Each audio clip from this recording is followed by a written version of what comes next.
Hey guys, we're in the 3500 day backup of my no sleep hardcore world. Now, this world is full of sick builds and farms, and today I'm gonna show you all the details.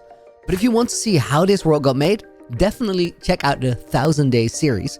Right now, I'll be giving you the full tour. And that starts with the starter house, right over here. This is the first thing I ever built, and I'll put an image on the screen of what it used to look like, because the entire reason I ended up building here is this was a pretty weird spot. So after I beat the dragon and got my Elytra, we started building this house that is now called Piston Whip Manor. There's a whole other reason to why that's the name, but we'll get to that. When you enter the house, there's a cool bit of interior here, and we have some brewing stands. These used to be my brewing stands, but I currently use a different place. There's some potions and ingredients around this place. And then there's a second floor to this house, which we barely ever visit. The only time I get here is when I come out of the end through the end portal. And we respawn at this bed. And then here, there's a little balcony we can look out. And there's a tower right up here. Let's actually go all the way up there. Why not? If we look around from there, we can see just the foot of the mountain on 32 chunks render distance. That is where my main base is, and we're gonna check that out soon. But first we gotta go to another place, and I want to show you the part of the house that we actually still use, because part of this house has been decommissioned. We don't really go there anymore, which is the top part. Like, that's just there to look good. Then if we go down here though, this part of the house, I end up here every now and again. This is what I used for about 1000 days, maybe a little bit longer, as my main storage. And then here we have an old map of what the world used to look like before we integrated the mountain, which is the main base, into the world around it. Right about now, it looks a little bit like this, even though some details are still missing there. And then here we have some early mob hats, which I collected using lightning rods during thunderstorms. And recently I got the piglet hat, and Luna still chilling here. This map goes to a really cool location in the end, which I don't even know if we can find that today, because we need this map to get there, since I'm not using F3 and coordinates to move around. Oh, you guys might be seeing that the sun and the sky are actually frozen. That's because we're currently in a copy of the world, and I've turned off both the daylight cycle, which means time isn't progressing anymore, and also mob spawn, so we can easily go around and check everything. That means we'll hear very, very few mobs, but we got one right here, because under the stair, we got Starry Potter. Starry, you good boy? Starry spawned in here, so since he's under the stairs, well, we had to name him that. He didn't spawn with the armor. I literally gave him that. This portal goes to the nether. We'll check it out in a minute, but first let's go around the rest of the house. Here we got the rare music discs, the Looney Shoot V1 and the Looney Shoot V2. And the reason this one has 3 exclamation points is that was the Looney Shoot V1 after I got to V7 in my previous world. Now this, guys, this is probably the sickest story in this world. Around day 100, I think, I thought I lost the world because we got locked in the end. If you want to see that story, it's in the 1000 Day movie, and it is truly a miracle that we got out that day. The only reason we did is this piston. The rest of it, I'll leave the suspense. You check out the story if you want to. Here we have the rare banner patterns. These are my first tools and armor pieces that I used. Curse of Binding Book for the jokes. And this stuff that helped me get out of the end that day. And here we have the first items from when I visited the ancient city for the first time. First enchanted golden apple I found. And the music disc collection, which I just realized isn't even complete yet. But I've had some really weird odds, because 14 times I found a cat music disc. And then we're still missing a bunch of the other ones. That's very weird RNG. Then right here we have 69,000 snow block and snow layer that I placed. You're gonna see a lot of snow blocks as we progress. And here in the corner, there is one of the chests that has fireworks in them. Now the fireworks are pretty interesting because this starter house has a really cool fireworks setup. And all of these chests that go into dispensers, so the dispensers are full there, but the chests are empty. All of this is hidden away throughout the starter house. And that is honestly some of the best redstone work I've ever done, because this house is tiny. You might not see it, but when you check out the walls, in most places, the walls are 1, 2, maybe 3 blocks thick, but that's about the biggest hole in the wall that we'll find. And that means there's very little room to actually put redstone wiring in there. But I've used a cool trick. We'll get to that. Here's the lever. If flip this, the fireworks are going to turn on. And here we have the first zombie villagers that I found. All of the villagers in my world are, or used to be, zombie villagers.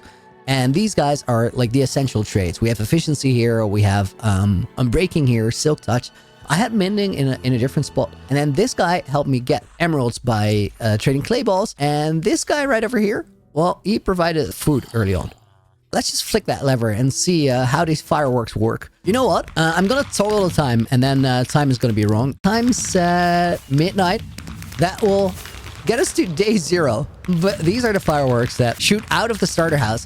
And as I said, the red zone for this is pretty interesting because the red zone largely goes through the outside of the house. Let me land on a block where I can show you.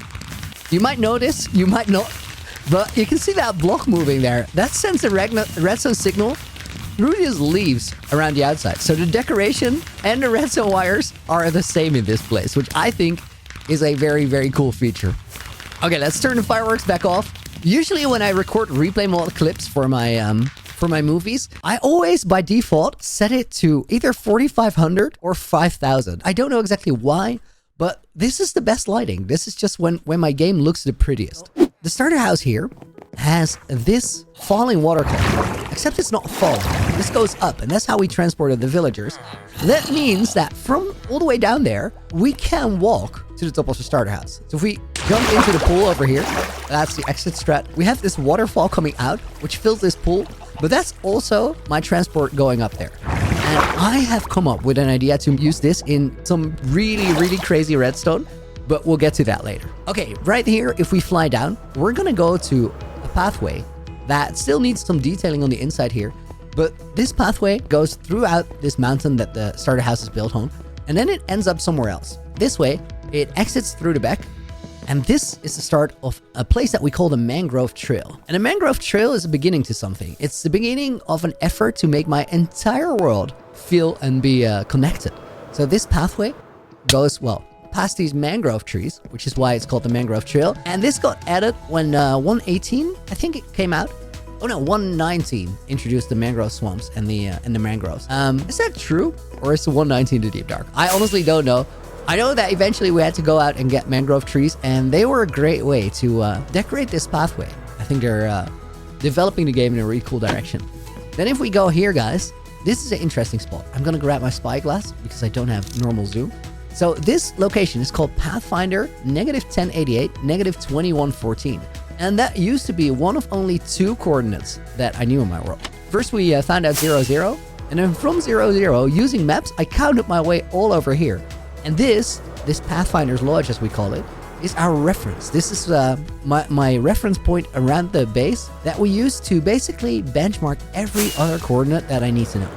Then if we follow the mangrove trail further, it ends up at the village. And the village is at the foot of the mountain. The mountain is the main base. We're gonna get to that. But right here, we have a bunch of small little builds that are all just here to decorate, make the area feel alive.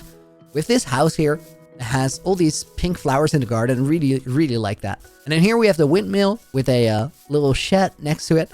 And we have Z and Bruh, 2 horses, and these guys, I found them on day 3001, or well, the stream on day 3001, because I started a tradition where every stream after I get to a 1000-day milestone, I'll not use my Elytra and only walk or use a trident for the entire stream, just to change my perspective on the world a little bit.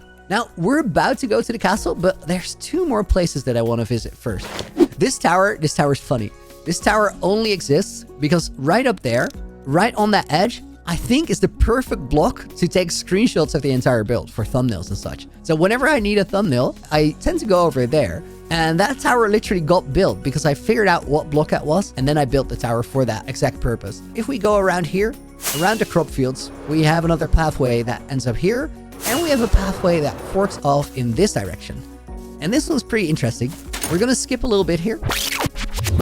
Alright, because this pathway goes through the mountain here. And this one's funny because I think I've walked on this pathway a total of about 6 times since I've built it, which begs the question, is it even worth decorating it? But I would argue very much so, because if you have all these little things that connect your world, you're gonna have a lot more fun playing in it. This place, guys, where we end up if we go through that tunnel, is called the Hall of Fame. And the Hall of Fame is a pretty important location. Because if we go in here, this Hall of Fame is where I keep track of our combined journey. Here we have some specific books that are all attached to special videos or special moments in time. We have the Twitch Special Redemption Hall, If you redeemed your name back on the Twitch special redemptions, it ended up in here. And then here we have probably my favorite part of the Hall of Fame, but also my favorite part of the 120 update. Because this is crazy, but my favorite part about the update is that we got these bookshelves. Because now you can grab books and put them in a specific slot. And these books are me keeping track of you guys being on the streams. And at the moment of recording this, I'm on day 3670, and I just filled up this bookshelf. So we're gonna move to the bookshelves up there.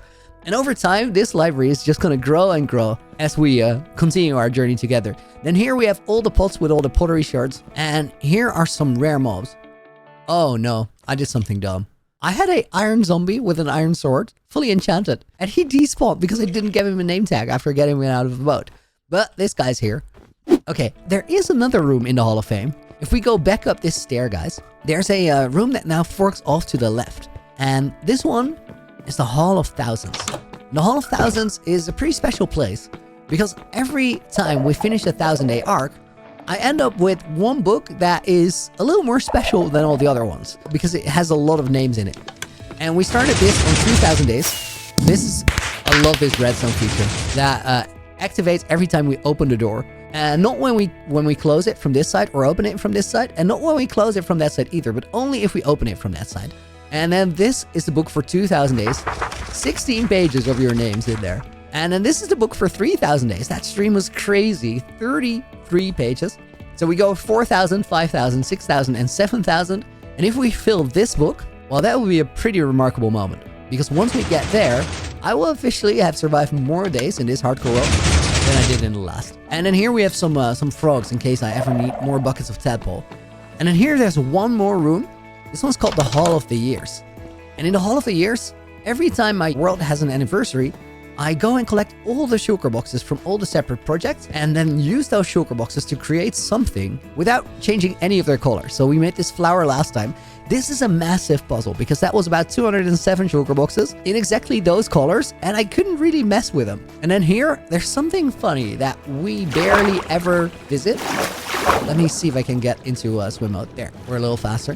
This tunnel is one of those things. It's the same thing as going into the Hall of Fame. There's no real reason for this to exist. Other than that, it's really cool to have a tunnel that goes all the way to the starter house location from that Hall of the Years. Now, the Hall of the Years looked a little messy, but I wanted to keep something for next year. Now, we are almost going to the main base, guys. But before we do that, I gotta turn left one more time. As you can see, we are currently in a swamp. And this swamp biome is surprisingly decorated. You would easily forget that we're not in a cold biome because I have decorated this entire place with snow and snow layers.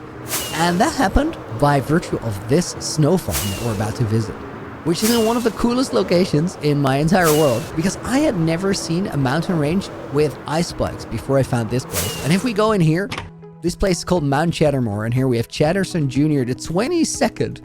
That's a bit of a relic from my old world. I used to have a snowman, Chatterson, and he unfortunately died. So I kept making new ones and they kept dying in mysterious ways. But now I think this one, Chatterson the 22nd, has been ruling over this castle for a little while now. And I'm going to try and keep him alive. At the top of the snow farm, can fly out. Remember what I said about the 3001 day stream where I couldn't fly? During that stream, we were boating around here and checking out the world without using the elytra. So everything was a lot slower than it used to be. And then we found this mountain and it didn't have this built on it. But I thought it's pretty funky that this mountain just exists here. And there's no real way to get up there without an elytra. Except I used my trident and water buckets to MLG a lot. And we ended up with this place where I had to build it without using the elytra too. So all the resources that I had on me are all the resources I used. I got some spruce from my base and then we started building. And this place is, you can navigate it without flying. Although it's a very funky build if you navigate it without flying. We just built this little house here. And it messed with my perspective a lot to have that stream where we couldn't fly. Because after being here, we had to MLG off and then go to the water, use my trident. It was all very fun and very weird. But that's the start of something. For now, I want to show you the main base. It's time. Let's go there. All right, as you can see, when we get to the edge of the swamp, there's a lot of snow layers placed here. And if we go into statistics, you can see that there's still some spots that I missed. Like right here, we need snow layers on the floor. I did that by dragging snowmen across the swamp on leads, and a lot of them died during that. I think we had about 120 casualties. It was not good. I want to extend the snow area a little bit later, but we got to the point where I've been doing that for 5 days straight, and everybody wants to see something else. Let's start with the castle itself. The castle appears to be the main base. Here we have the storage tower. Back when I was bombing out the perimeter, this is the place I used. I had my chests down here. I had my furnaces down here. And this ended up being a pretty cool landmark. If we look at the mountain from here, it looks like the main base, the castle up there. And in a way that's true, but it's also not, because there's a lot more stuff underground than there is above ground. Since what we are essentially looking at, and this might sound weird, but this is a perimeter. This is a place where I got rid of all the blocks for my farms to work optimally, and then we started decorating it. So you're expecting a big hole underground, and you're gonna get something like it, but it's slightly different. As I flew out a little bit, you can see that I've also planted a dark oak forest. This is on the edge of biome, so that the leaves change colors here. But let's fly to the pathway. And this pathway is still connected to the mangrove trail, and the pathway that came all the way from the starter house. So if we want to, we can walk all the way up to the top of the base. And that pathway is gonna lead through some interesting spots. Because first of all, we needed a little turn here, and at the time, it was Christmas. So I decorated this cave, and during Christmas time, these make for the red present chests. And when it's not Christmas, these coral fans on dried kelp blocks, they still work pretty well. I left the Christmas tree here, so we'll be back here next year. And then we can walk around, and the pathway continues all the way up. And then once it comes out of the cave here, it goes through what we call the gatehouse. And the gatehouse is the main access to the castle. So if this place were to be defended against somebody trying to capture that castle on top of the mountain, they would have to go through here. This pathway continues all the way around, then goes through here, where this hallway, you can see it has the temporary torches in it. I never really finished this up, because eventually I got to the point where the castle was looking good, and I wasn't continuing the castle preparation. Right now, we'll go and finish this up later alongside the castle interior, but we got to a point where it was time to decorate the industrial area under the mountain, since all my farms are located down there. At this point, you've only seen a snow farm, but you can tell that there's a lot of blocks in this world, and those blocks gotta come from somewhere.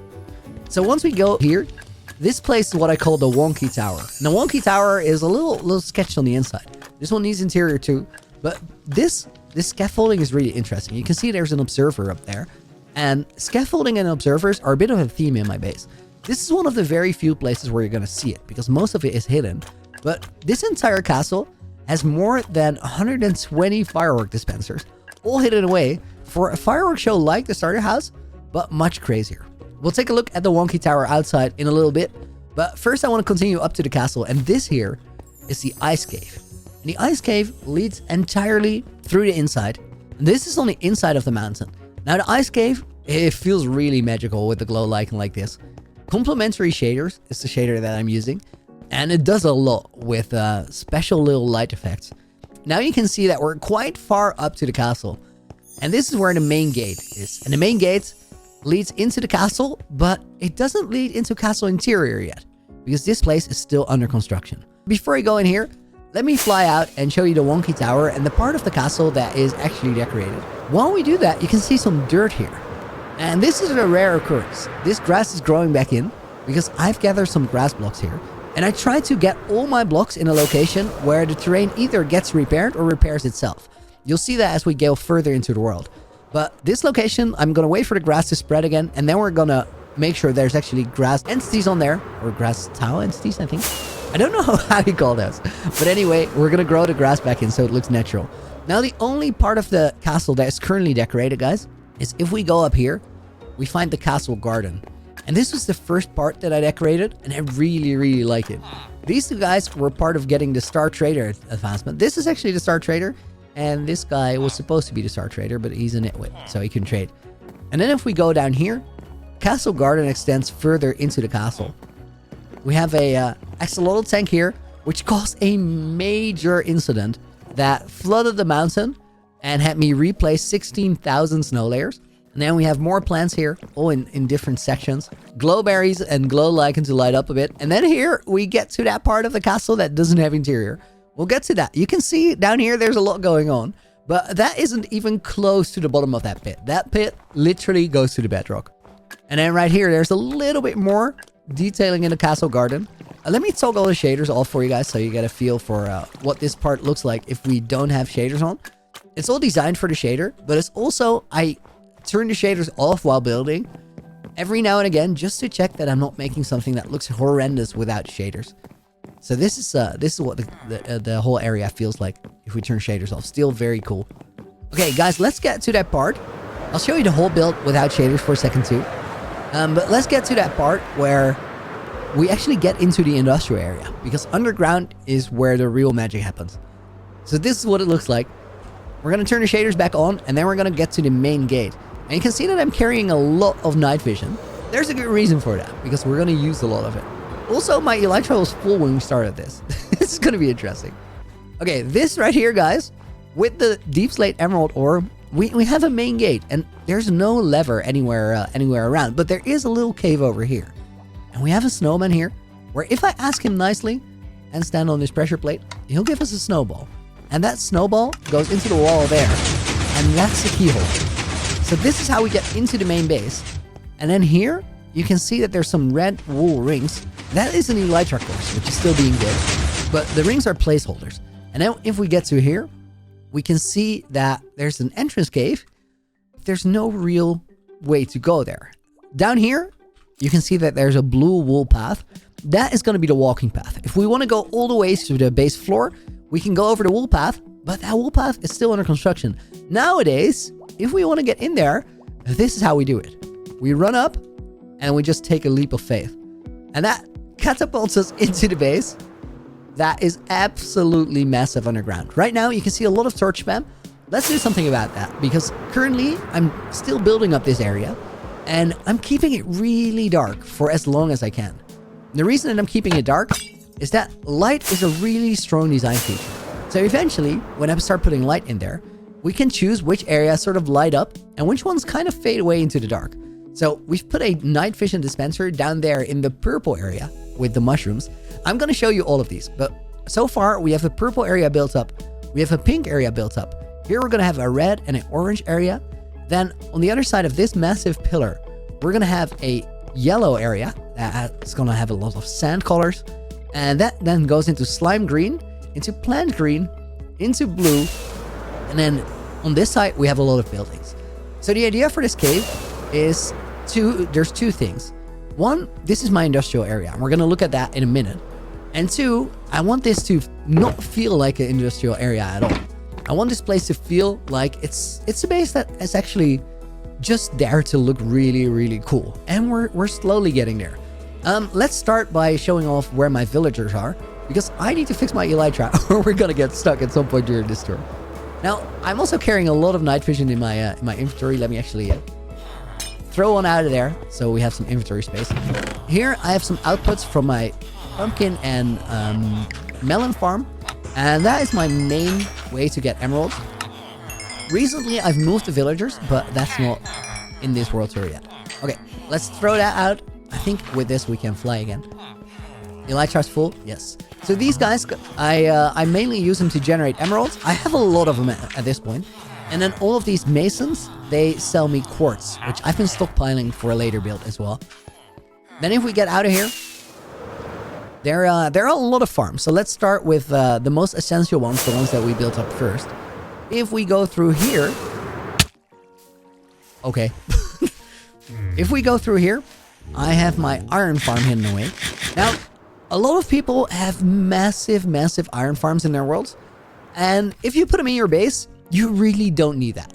So I have 2 spawning platforms that have carried me and have given me like, I think 6, 7, 8 double chests of iron blocks. Or, shulker boxes of iron blocks that I still have in storage. Which means that all the iron I've actually used happened on top of that. Then there's another farm. These are like the early farms that I made. But before we get to that, let's actually check this farm out. This is one of 2 witch farms. And the witch farms, they are like the backbone of the base. Redstone dust, glowstone dust, gunpowder, and glass bottles come from there. And all of those, I use a fair amount. You can also change the glass bottles out throw that filter out, and then maybe take sugar or sticks, but both of those are not at a large enough quantity to really care about them. So I decided to just yeet them in the lava. And then if we go over here, there's another witch farm just like it. So glass bottles, gunpowder, glowstone, and redstone dust. And the redstone dust and the glowstone are the main feature there. I used to have a creeper farm, or actually a creeper, zombie, skeleton, spider farm, which I then converted to not have zombies and skeletons anymore, which I then just straight up got rid of because it was here in the middle of the base and it was conflicting with the mob rates for the witch farm. Since I want redstone, witch farms are better. And the beauty of this base, guys, is that I never, ever, ever AFK at any of my farms because all of these farms are just working while we're decorating the build around it. The place where we currently landed is the storage room. This is the main, like, core of the base. This is a pretty simple storage room. I have just 2 chest walls here, and there's no automated sorting going on because most of my actual resources are stored in sugar boxes. So we have prismarine quartz here.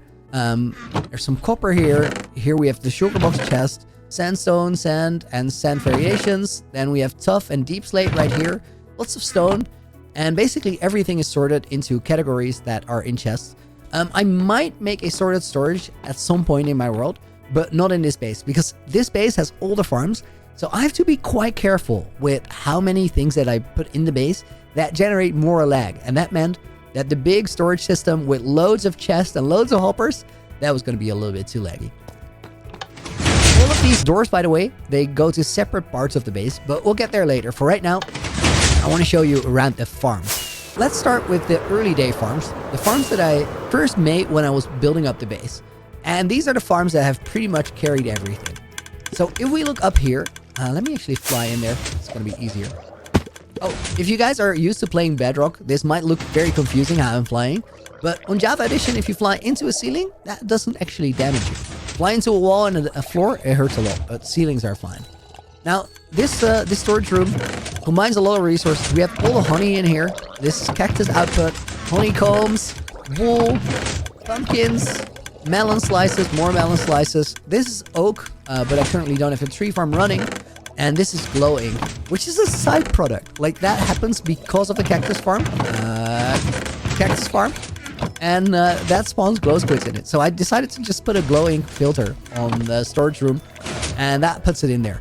So rather than having one storage for everything, guys, I just have these separate filters for the farm output. So all the farm outputs, they have their combined storage rooms. This door currently only has a pressure plate on the outside, and these holes through the storage room, they're pretty interesting. These are part of the markers of the Elytra cores, because the Elytra cores actually goes through this storage room, or will do that. I might show it at the end of the video, but I'm kind of inclined to keep that Elytra cores a bit of a secret. If you've been on the stream, you know it, but if you want to know what that's going to look like, it spirals around the entire base a few times, and we're going to have to make a decorated tunnel for that to look right. Okay, let's get to the farms. So right here, all of these farms are going to that storage room through a bubble elevator here and ice roads. So this is a bee farm. Now, I know that these are faster in the nether or the end, but as I said, the beauty of the base is that we don't ever AFK at anything. So I need all these farms in areas where they actually work. I just heard something happen. Is that an item or is it a bee popping out? Anyway, whenever I'll just put a pumpkin in there. It'll work. Whenever the farm produces anything, oh, there's a honeycomb. It goes through there into that bubble elevator and then up there. Under this farm, we have the sheep farm, which has been here for ages. Oh no. This very much looks like all the shears are broken. That is good to know. I did not know that, guys. And this sheep farm has not been running for at least 170 days now. So I need to fix that. I have plenty of wool, so it's not that urgent. Then this thing with all the note blocks. This is the pumpkin and melon farm. Can we see that work? We can if we land here. There's minecarts underneath this thing. And it looks like this one's frozen too. Oh my god. Sometimes minecarts they can despawn. I'm finding out that there's all these broken things. That's good to know. The farm output is still pretty good. So I hadn't noticed because the output seems to be working. This here is the blue dye farm. light blue dye, actually, because these flowers are actually in a swamp. So you get the blue orchids, which are my favorite small flower in the game. And this one is a separate entrance, so there's a temporary glass bridge here. We'll need to make a nicer entrance down the line when we start decorating this blue area. But for now, that is where that is. Then this is an azalea-based tree farm, which is a pretty cool automated thing that gets its fuel or its bone meal from this bone meal farm, which is moss-based. And then if we go further down, under the bone meal farm, we end up where the villager trading section is. So all of that, through that pillar, goes all the way up and puts all their outputs together in the storage room. Now, that is not the coolest storage room that we have, because there are some better ones. You might have noticed that down here... Oh, I love it. That night vision is turning off right now. Down here, we have a lot of deep slate slabs and stairs. And that is because this area is spawn-proof, but very, very, very dark. Now, rather than getting the night vision from down there, I'll actually just throw a splash potion in the air. But under this area, under the area that is spawn-proofed, we have a lot of farms hidden away. And the first one is the super smelter right here. The super smelter is kind of intricate. This one, I'll put links for all the farms down in the description as far as I can remember where they came from. But this one is a Tango Tech design. And this one has a lot, I think it's 92 furnaces or something. Maybe a little bit more, a little bit less. I didn't really fully copy the design. From here, I put a lot of items onto that input. Then there's hopper minecarts that distribute it throughout this thing. And a super smelter needs a lot of fuel. So for the fuel, we have a fuel supply on either side in the form of a bamboo farm. This one's currently frozen, doesn't matter. In my actual world, it's running. And then this one is not frozen. So what happens is if I fly out of the area as the flying machines are flying, they break. And you can fix them really easily. Let me demonstrate. If we fly in here, always one of the pistons is disconnected from the other side. So where the piston's still connected, put a torch on there, and that thing starts flying again. So bamboo farms on either side, but that's not everything. Because we go down here, where this lantern is, there's a button. If we press that button, well, that starts harvesting up the dripstone farm. Let me dig through here so we can see it. Oh, that turned off. We can fix that. Okay, there it goes. That harvests up all the dripstone. And then when the flying machines come back, this one's gonna get stuck at the end now. But when the flying machines come back, you see that all the dripstone, pointed dripstone is gonna get wiped by that flying machine. And it's gonna end up in water channels, either under here or over on the other side. And if we fly here, we're gonna see that dripstone come up through these water channels. There's bamboo from the super smelter, or going into the super smelter right here, and there's a bunch of dripstone. Now that dripstone, combined with the output of the farms here, this is a glowberry farm, and then on top of that there's a kelp farm. They all go together to one storage room. And I think that might be my favorite storage room out of the entire base. Let's go check it out. If we go under here, this area down here, this is like super messy. I've been mining out some deep slate for builds here. I've put this temporary door here. Well, temporary door. It's going to be a full-time door, but the cave around it isn't decorated yet. This is where the shulker goes. That's standing right over here. That guy. And the storage room for all of these farms combined is under here. So if we walk down this way, we're going to find a... hit the pressure plate. We're going to find an output room. This switch here is an interesting one.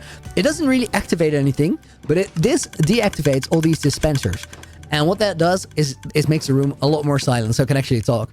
Right here, we have a pool with two green frogs and a bunch of slime. And then this is the output for all the slime farms, which there's a lot of. I didn't actually show you those, so let's get to that. And then here, this is the output for the super smelter, output for the dripstone farm, output for the glowberry farm, output for the kelp farm. And potentially, we could add another redstone door here, but that right now is a false door. That doesn't do anything. Okay, let's go out of this room again, and then check out the snow farms, or snow farms, the slime farms made out of snow. I think if we dig down here, we're gonna find one. Yes, this is one of the slime farms. In total, there's 7 slime farms around this area that have 3 layers each. Minecarts collecting the drops up below and then putting them into water channels, which all flow to that central storage room. Right, let's fly out here. And that's not all the farms because they just keep coming. If we go over this way, we have the storage room, as I showed you earlier. And from that storage room, we can go over this way. And this bridge is interesting. This bridge is going to be the easy access to the storage room. So all the other sides of the storage room, they go to tunnels, which we can walk through. But this side of the storage room is accessible by elytra because of the hanging bridge. So let's go over here. And then once we get to this storage room, this is another one. We're going to have a redstone door on the top. And then this one I mostly use to collect up basalt, which is currently completely empty. We also have wheat seeds. We have weeds. Then all of this is basalt up to this one. That's chorus fruit. And then this one is chorus flowers. But I've used those up for the farm. If we go down here, there is a nether tree farm, a concrete converter. There's a mushroom farm here, but that one has its output in a different storage room, like the nether tree farm. Then here we have a sugarcane farm. And then this one, the basalt generator. Which, let me turn that off. This has a TNT duper on it that will put TNT in this block. And then the basalt farm will also, through a water channel, send all its resources up. Back here, there's also a sea pickle farm. Tiny little thing. And in the current version of the world, day 3670, there's even more farms back behind here. But if we want to get out of here, there's a door that will send us either in or out of the farming area on this side. And then the storage room output for that one is one that is still being decorated right over here. We got nether tree farm with all the different outputs. This is a mushroom farm, and this is the so brown mushrooms, red mushrooms, and sugarcane. This room is super messy, which is by design, because once I have all the different farm walls, all the different chest walls for different farms coming to this room all sorted, I want this to be a room where you can walk around on different parts of wooden scaffolding and cool things, where the room looks a little more dynamic and a little less like a full-on chest wall. Okay, then once we go over here, we have the pink area, and the pink area is under construction. So by the time this base is done, it's basically going to be a color wheel. Right here we have a bridge that's still missing the backside. And these areas are also all going to be accessible by foot, which is a massive puzzle, but we're getting there. Really love this place. And then next to the pink area, we have the purple area. The purple area is interesting because that's an area that we go to a lot. And the reason we go to it a lot is down here, there's that night vision dispenser. You can see that fills up with night vision once I get off the pressure plate. There, did it. And that night vision, it's got to come from somewhere. And the somewhere is right over here. If we go down this tunnel, there's another hidden room. And this is the automated brewery. So here we have the night vision potions going out to the side through the hopper line. But we also have swiftness, strength, fire resistance. And then if we walk around the other side, there's even more. We got water breathing, slow falling, regen, and even turtle master potions. Now, you might wonder why I would need those. And you'll find out one day. But for now, they're just there. Then if we run around the brewing room, you can see there's a lot of pipes going all around the place. And there's a lot of small details around it. I wanted to have that brewing room vibe, even if it's not just a machine. So for example, that would be where the potions are brewed. But then here, this is where there would be experiments with ingredients, trying to figure out what we would need to brew the potions. And then back here, there's a storage room. All these small little details. And you can see that not everything is finished because this room is still missing a corner. Okay, let's get out of here. There's also, guys, there's a ton of sugar boxes all around the place. The reason that there's so many scattered around and I don't clean them up is on April 10th of next year, I want to grab all those sugar boxes and take them to the Hall of Years for the second part of that decoration. Okay, then here, guys, this is a green area, but that one is still very much under construction, except for this slime river that has made a solid start. Slime river goes all the way down here. I think you're going to like this. It falls into a pool. There's a lot of detail going on in this pool. which I really, really like the way that looks. We have that splash where the slime is falling into it. And then that splash goes down here. And this is one of the few areas where we've already decorated the terrain, because this has a nice little slimy cave that then flows into the slime pool or the slime lake, which is a lot further developed. You should come and check that out on the stream sometime. Stream every day except for Monday. And then here on this side, we have probably my favorite build in this area so far. This is the forge. And this forge is an interesting place where all of the metals, all of the different ores that are being found in this mining operation get smelted up. So we have the main furnace right here.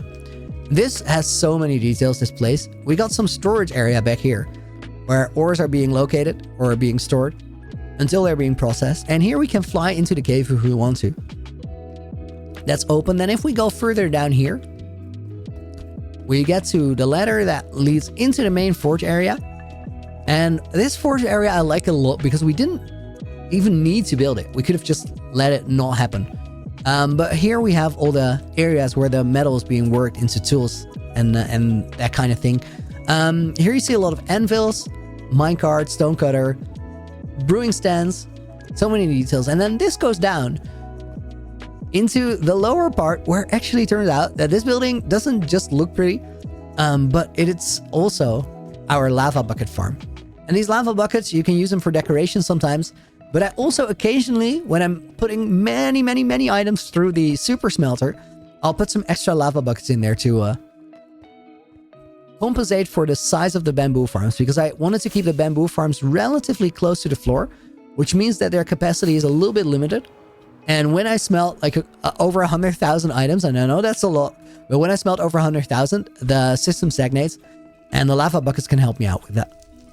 Then over here, we have the mine. This is where all of the ores that go into the furnace actually have to come from.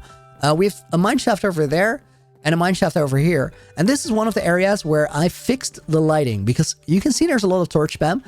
By the time we finish the base, all of that has got to be gone. And that means we need smart lighting tricks. And here we have some hidden light blocks under the floor with carpets. We have some campfires, some lanterns. And then we have the elevated mine shaft. This one, the mine shaft part of it, comes out here. You can see there's nothing here. It's a fake mine right now. And then that goes to the elevator.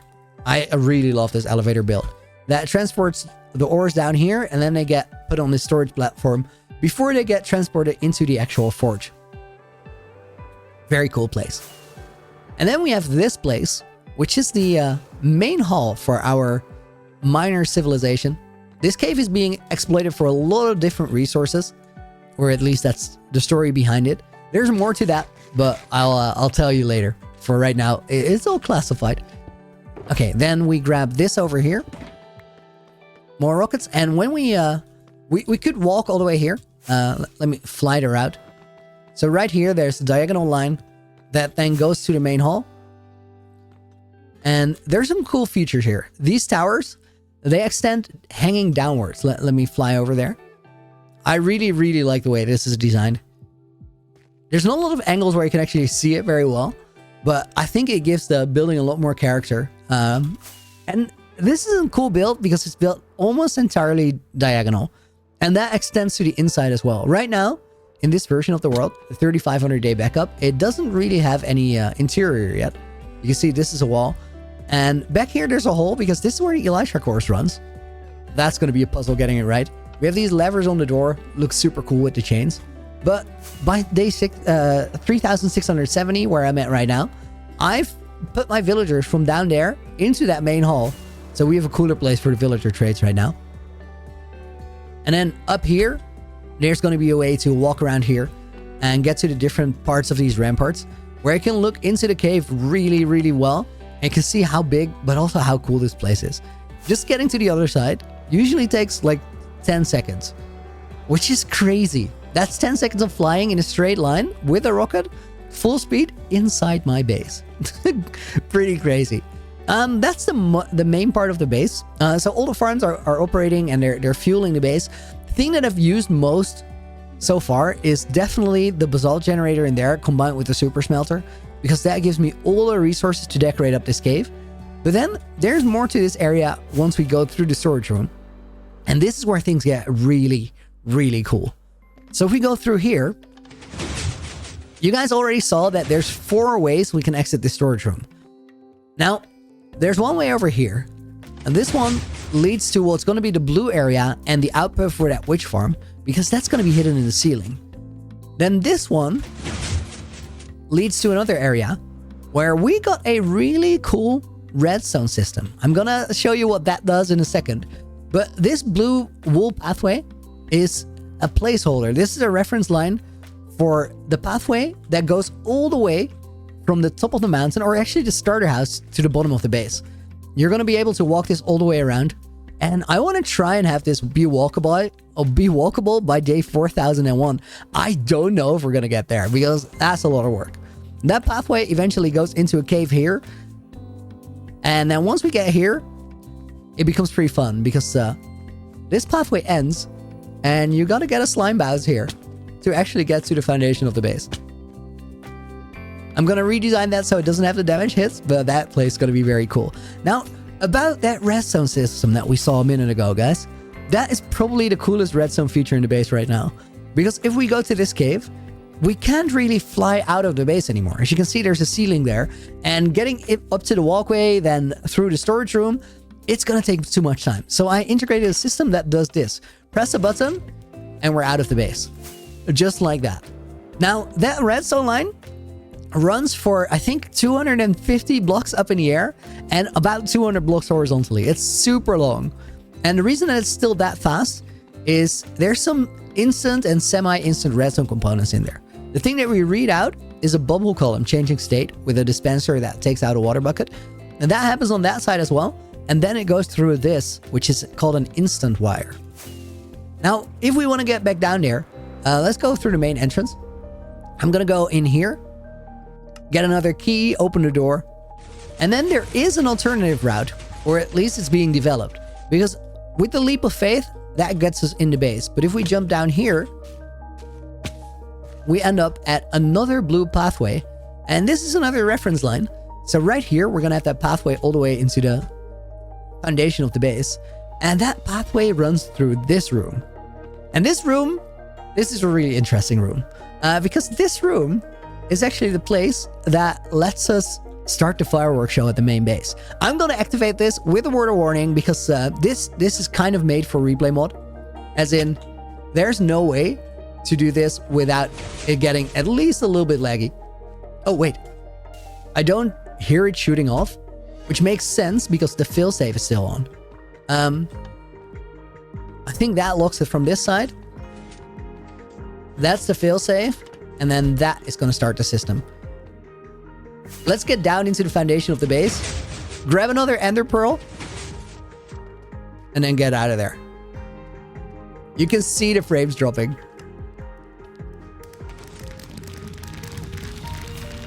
Let me change the time setting to midnight. This fireworks show is absolutely crazy. There's so many firework dispensers. And one of the coolest thing about them is where they're located.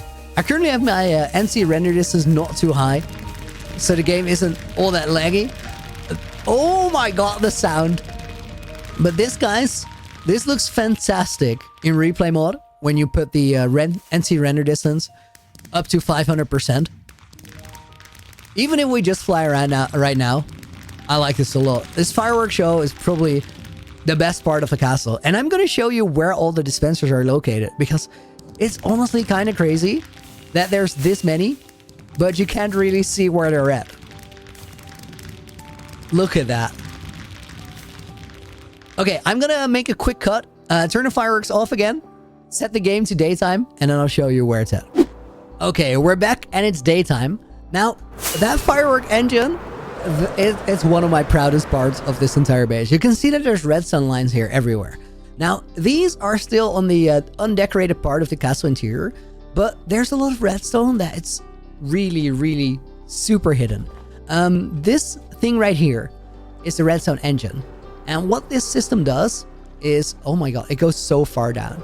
So all the way from the bottom of the base, there's this redstone engine. Now, once we turn that on, that clock, every time that block goes up, you get a tick on this computer.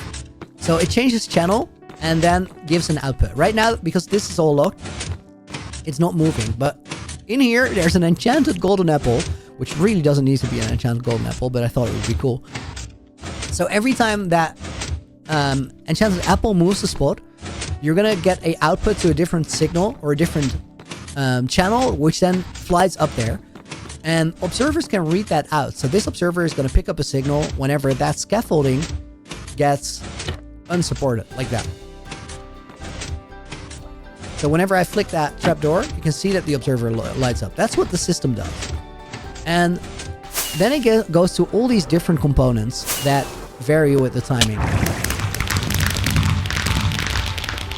Let's see if I can get here. Okay, awesome. Here we have an example of the gatehouse firework part. Every time this system or this channel gets an input, it will count. And every time it counts to 4, it will send out a signal through here 4 times. It will go 1, 2, 3, end. And on the 3 end, you get the double output. So 4 signals that go through the fireworks part in the gatehouse. And all the gatehouse fireworks, they're hidden in this rampart. And they're all hidden behind these powder snow buckets. So right here, we have a dispenser with fireworks. And you can see the powder snow. It's there. We got another one there. And we got another one there. I think there's 16 in this part. Some on the front as well. And that same thing happens in the gatehouse right here. We have 2 shooting up and 2 shooting forward in either part of the gatehouse. 4 shooting forward, either part of the gatehouse. Then we have some here that aren't really decorated yet because the interior for the room isn't done. But then we get to the main towers. And the main towers, that's where the real firework magic happens. Right here, we have a lever. And that lever, let me see if I can reach it. Okay. That lever closes up a piston door. Tiniest piston door in that hole right there. You can see that open it up. And once that's open, we can do some tricky parkour and sneak in here. And then we get to 8 barrels. These 8 barrels all power a different part of that fireworks system. And then we got this going down. And we got another 4 dispensers over here. And a redstone timing circuit in the tower. Now, this timing circuit is super cool. Because if we go down here, you can see that there's actually no redstone here. And there's no room for it either. Now, the trick is that this redstone engine pushes up one of these corner pillars. And that gets read out by an observer. And then we go down here and... oh, let me activate some more night vision. We find all these trapdoors. Here in the side of this tower, we have dispensers with fireworks as well. And that's the entire length of this tower. You're going to find so many here. So the trick was to both hide the redstone and then have the firework restock barrels really easily accessible. Or dispensers. Sometimes it's barrels, sometimes it's dispensers. So all of these are full. This plaza doesn't have a decorated output yet. But once we get here, there's all these different parts where there's just fireworks or redstone fireworks hidden throughout the build. So here we have a tunnel. Goes down this way, which then reads out scaffolding in that tower, which then carries it under the floor, puts it to another timing sequence, because this one doesn't activate every time. It activates every 10 counts. But it gets a count regular, so that needed to be 10. And then there's the smaller towers, because these have fireworks as well. And the smaller towers are probably even more interesting, because there's barely any space there to hide anything. So if we go there, I gotta land up here, press this button, squeeze through that, and then we have this entire roof of the tower filled with redstone as well to power all of these dispensers. And we can find these here. This one's about empty. These are restock. And then we drop out of that, and here the central pillar moves. Gets pushed up, but there's no real way to tell. And then if we go down here, there's even more fireworks in the side of the tower. So, long story short, entire base, wherever we go, completely filled with firework dispensers. Which make for a really, really cool show. If every time we hit 1,000 days, we activate that thing. I'm gonna run the clip for you while I fly out to the nether. Alright, we're currently on the nether roof, which looks a little interesting compared to some other worlds maybe. We have a couple farms here. That's pretty basic. This is a gold farm. Here we have a piglin bartering setup. And then here we have a froglight farm, and that I used for the Uneasy Alliance advancement. But my most interesting feature on the nether roof is actually this line. Because this line is the key to linking up portals in my world. This here is nether coordinate 00. I found it using maps in the overworld first, and then through maps on the nether as well. This guy has been running around here, holding a bone forever now. And then this coordinate here is -64, -64.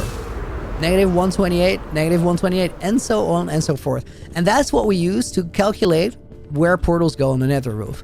Which is only very recently that I've been able to do that. And these two portals here are the ones that go to the ancient city, where I got How Did We Get Here? There's not much to see there, so we'll pass it. And then this one goes to a place that for the longest time I had to fly through to an overworld portal to find it. But this goes into the end, which in the end I have not done a whole lot. This is my early day Enderman farm, still out there, still working, although I rarely ever use it because nowadays I get my XP from villager trades. And then the end island with all the gateways, and that's it. This place feels super weird with mob spawns turned off. That's crazy. Let's go through here. As I said before, this will put us at the bed in the starter house. And then let's go back to the nether once more, because there's one more thing in the nether that I want to show you. Okay, back on the nether roof, we just flew to the ancient city and stronghold portal, which are over that side. But there's another cool place over here. And this is where I gather all my sand that I use.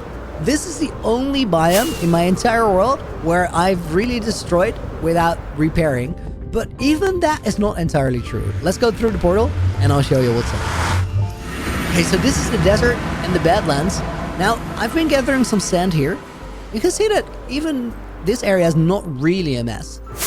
But once we go a little further this way, there's a beacon set up, and I'm gathering terracotta from the Badlands here.